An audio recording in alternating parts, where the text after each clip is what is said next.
I was the mother, the wife of what I thought was the perfect family, anxiously awaiting the birth of my second son.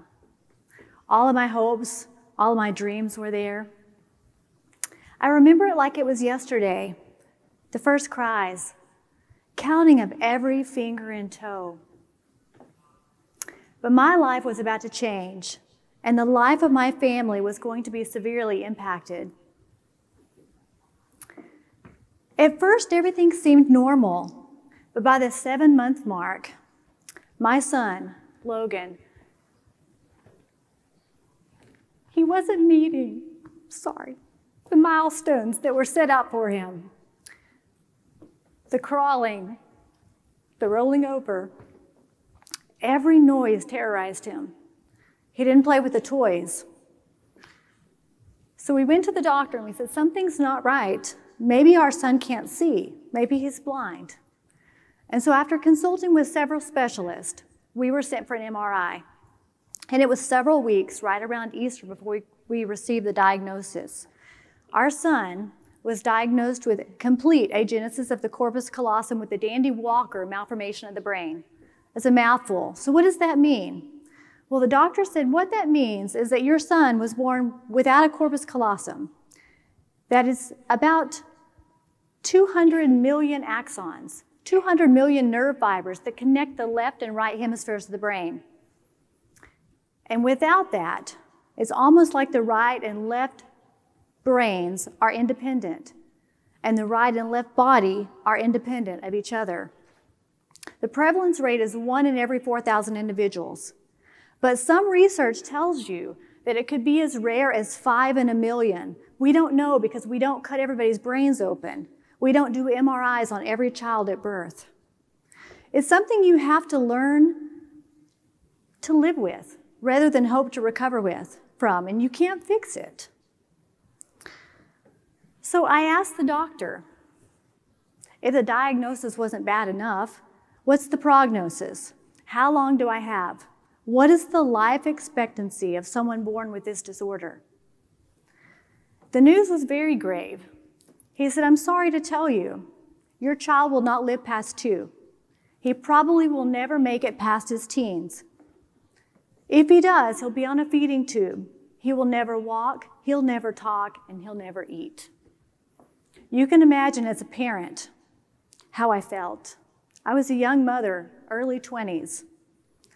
Tears rolling down my face that day as we were escorted out the back door of the office. I took my son home and I started looking at the internet. If anybody's ever looked at the internet for something that's wrong with you, you know what you're going to find.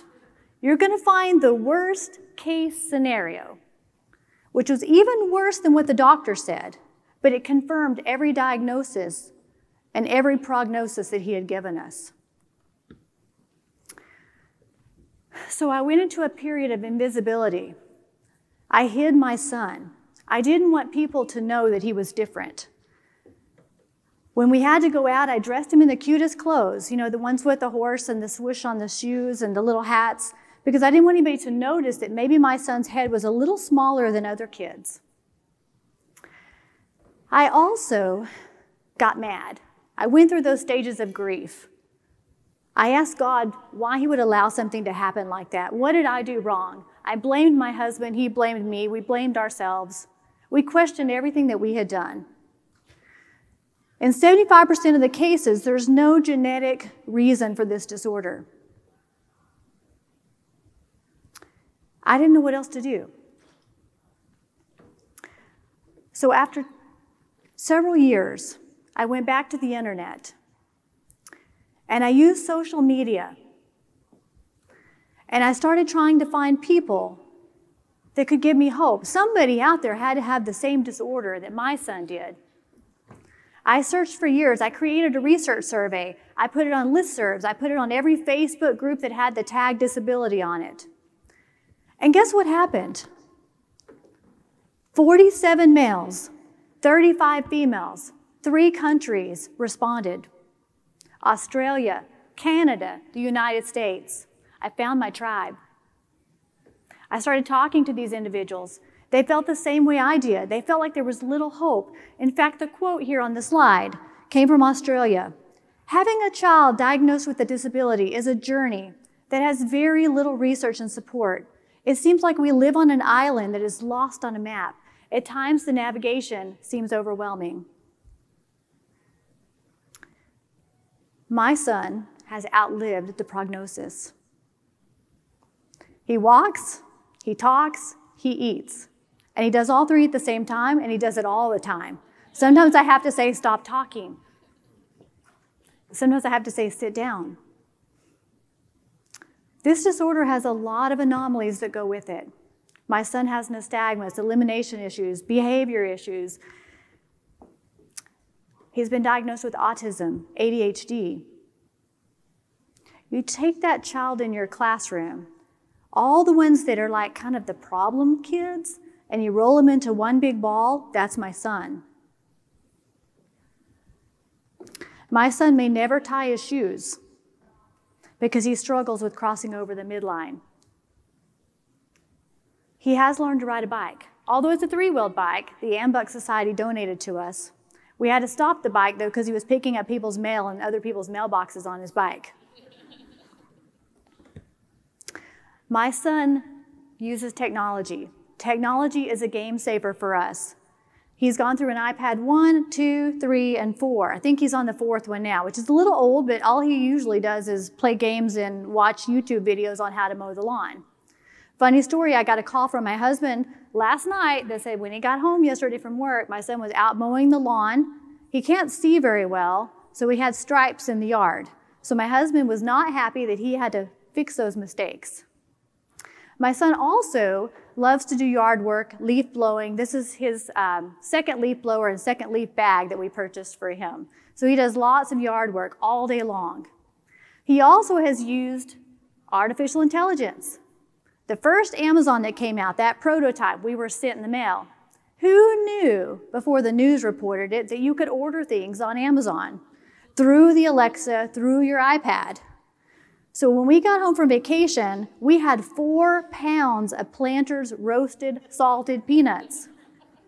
What do you do with 4 pounds of peanuts? We had roasted peanuts, we had Chinese peanuts, we had chocolate-covered peanuts for about 6 months, and we all gained about 20 pounds. He also ordered 2 cell phones, which we sent back. And we thought we fixed that problem, and then we got a new computer and didn't realize you have to unlink it again.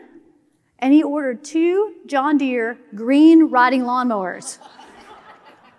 I said, Amazon contacted me about that one. I said, Logan, why did you order 2 lawnmowers? He said, Mom, I ordered one for me and I ordered one for Dad so we can mow together.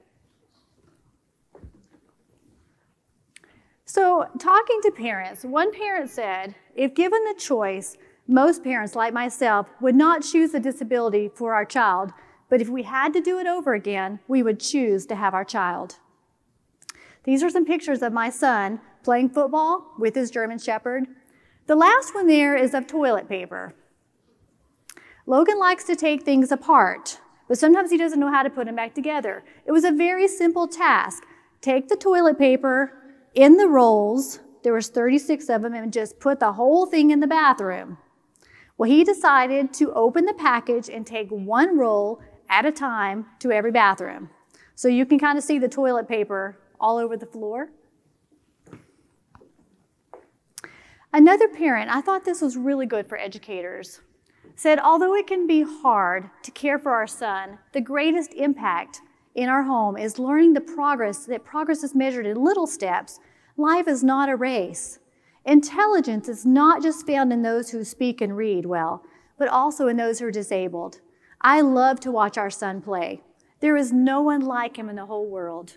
He examines items that most children are not interested in. He finds the lines, the angles, the joints in everyday objects, and for whatever reason, they give him joy.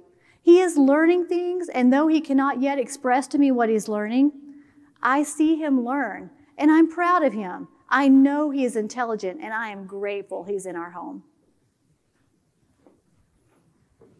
Another family, however, told me that they face isolation and loneliness. And this is where that invisibility comes in. They felt like they were outside of a snow globe, and they were on the outside looking in, and everybody on the inside was dancing and laughing. A lot of these parents won't take their kids to the restaurants. They won't take their kids to the stores because people look at them. People stare at them. So I'm here today to talk to you about making a difference. If you are a family member of a child with a disability, if you have a disability, find your tribe. There are other people out there who you can talk to. If you are an educator, or if you know somebody who's disabled, talk to them. Don't be afraid to go up and talk to them. It goes beyond tolerance. I hear the word, let's tolerate people. I don't want my son just to be tolerated. I want him to be accepted. I want him to be loved, and I want him to be understood. Be the one who makes a difference today. Help make those children visible in your classrooms. Thank you.